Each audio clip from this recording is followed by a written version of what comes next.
అప్సరస చేప, నీలిరంగు gourami, eels, glowlight tetra, moon tail, hockey stick tetra, red tail shark, అమ్మో కాట్ల, ఇంకోటేమో ఇండియన్ టైగర్ మహసీబ్ అంట, గోల్డ్ ఫిష్ అంట, గ్లోలైట్ టెట్రా అంట. ఇన్ని పేర్లు మీరు ఎప్పుడైనా విన్నారా? నేనైతే వినలేదు, ఇదే మొదటిసారి.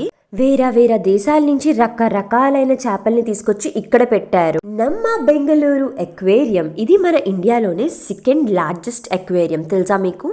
ఇది కబ్బన్ పార్క్ లో ఒక సైడ్కి ఉందనమాట. చూడ్డానికైతే కళ్ళు సరిపోలేదు అండ్ టైం కూడా సరిపోలేదు. అబ్బా చూస్తుంటే ఇంకా ఉంటూనే ఉన్నాయి.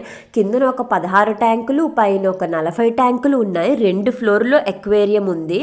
టికెట్ ఏమో 150 రూపాయలు తీసుకున్నారనమాట అడల్ట్స్ కి. పిల్లలకి అయితే ఫ్రీయే కదా, అదే చిన్నపిల్లలకి అండి. ఈ అక్వేరియం కి ఎంట్రన్స్ కూడా చాలా గ్రాండ్యూర్ గా ఉంది. అదే అక్వేరియం కి ఇచ్చిన ఎంట్రన్స్ లా లేదు, బాహుబలిలో హీరో ఎంట్రన్స్ లా ఉంది. మరి చేపలు కూడా అంతే కదా, వాటికవే పెద్ద బాహుబలిలు.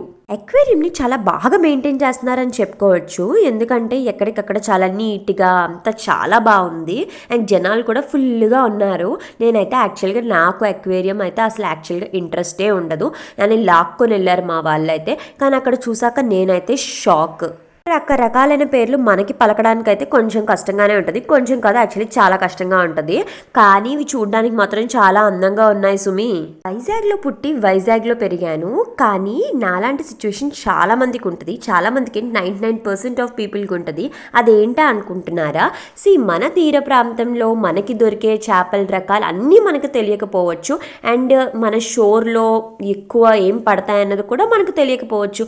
ఇలాంటి ఒక అక్వేరియం పెట్టండి రా బాబు. అప్పుడు అట్లీస్ట్ ఇండియాలో సెకండ్ లార్జెస్ట్ కాకపోయినా ఒక 10th లార్జెస్ట్ అయినా మనకి ఒక గుర్తింపు వస్తుంది కదా, ఏమంటారు? అండ్ ఇంకొకటి ఏంటి అంటే, మన బీచ్ రోడ్లో ఉన్న అక్వేరియం నా చిన్నప్పటి నుంచి చాలా సంవత్సరాలు గడిచింది, కానీ తర్వాత దాన్ని తీసేశారు. తర్వాత అలాంటిది లేనే లేదు. Like and subscribe.